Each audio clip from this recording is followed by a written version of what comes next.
This is the Palin Update on Mama Grizzly Radio. I'm Kevin Scholla in the 3D Security and Training Academy studios. And I love our police. I do, but they can't be everywhere. So, maybe our kids could be defended against criminals on the spot if more Mama Grizzlies carried.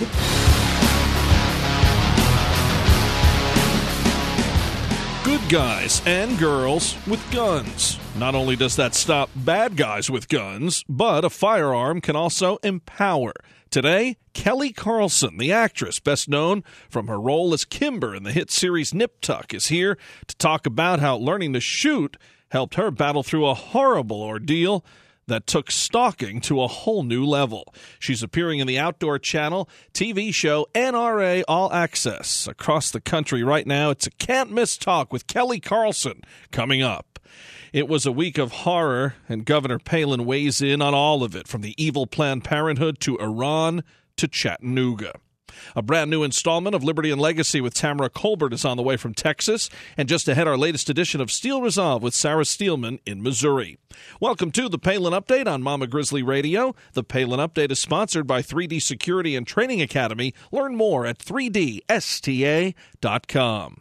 You remember her from her portrayal of the outrageous character Kimber in the popular series Nip Tuck, and now she's appearing on Outdoor Channel. Kelly Carlson is telling the world about an ordeal she went through and how she's fighting back and empowering herself through the use of a firearm. It's the focus of an episode of NRA All Access presented by Taurus on Outdoor Channel. And now we welcome Kelly Carlson to the Palin Update on Mama Grizzly Radio. Kelly, how are you? Good. Thank you for having me, Kevin. Well, thanks for being here. We appreciate it. And a very, very interesting, to say the least, episode of NRA All Access that you appear in. Let's talk about that first. Tell us what happened to get you on this show, a very detailed and apparently sophisticated security breach. Yes. In 2012, well, first of all, I should say I never owned a firearm prior to 2012. Never, I may have held one, but I knew nothing about them. With that said, 2012, I had a bad stalker situation, and it's a little unique. I call it a stalker situation, but in reality, there was a person hiring multiple people to, follow me, break into my house, chase me. I mean, you name it. And so I kind of qualify it as stalking. And, I'm sure your listeners are familiar with Medco locks, right? And sure. I'm sure you are too. Oh, absolutely. And I have two on my front door, and they were bypassing them.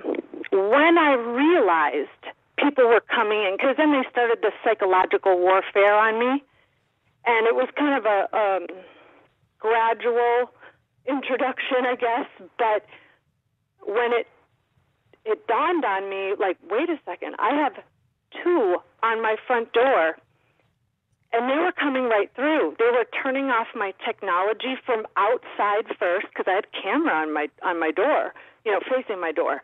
It was always shut off. And when, first of all, you kind of don't believe it at first, but when I started to recognize the situation for what it was, it was a very humbling experience, because that was my safeguard, and I don't think anybody can get through a medical lock.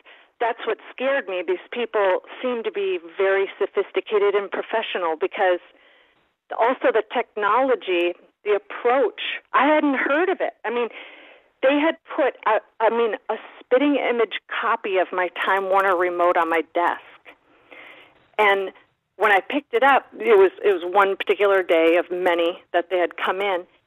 And I didn't know it when I walked in the door, but when I picked up the remote, I'm kind of neurotic and neat. And I thought, I didn't remember putting the remote there, but it also felt just a tiny bit off. The weight was just a hair heavier, and the back of it, and I didn't know it was fake at the time. I just recognized the weight.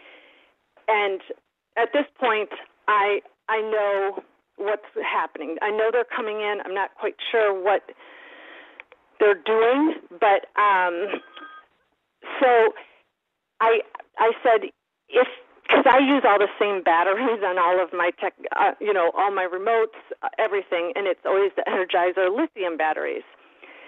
And I said, if they don't have my batteries in this, if this is scary. Sure enough, I turn it over. It's not.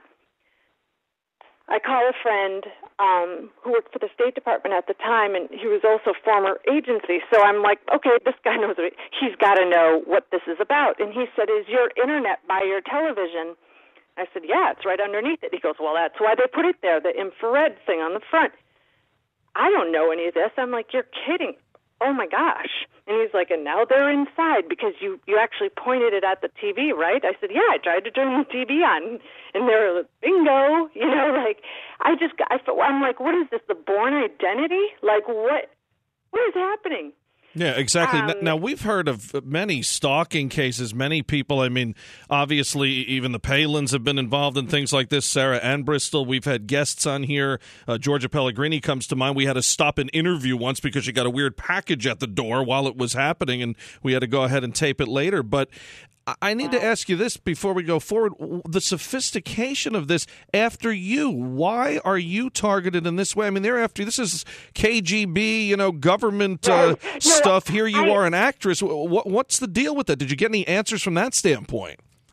Oh, no, I knew exactly from the very beginning. I know this person that is hired these people. I don't want to dive too much into it because I don't want to invite that back in. Sure. This was a person very close in my life that was, that was instructing them what to do with, their reasons.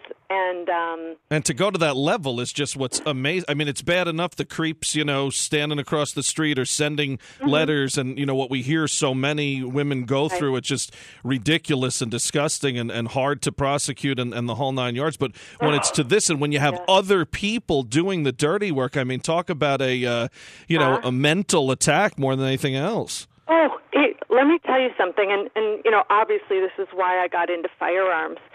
But, I've studied Kali since I was 19. I'm 39 now.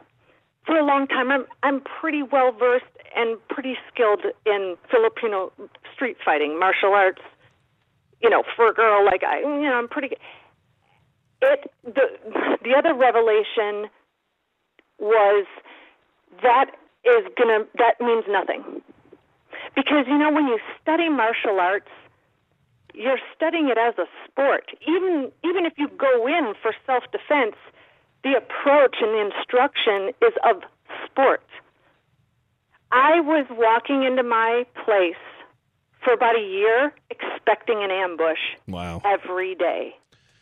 You laugh, you see the Pink Panther, you remember when he'd have the guy hide on purpose to test him out. It's not funny in your case. This is a real situation, and you to feel that way. And I think you said it, and correct me if I'm wrong to paraphrase here, but in the episode, NRA All Access that you do appear in, you say, any self-defense, any fighting, okay, but when it comes to stuff like this, you go caveman, right?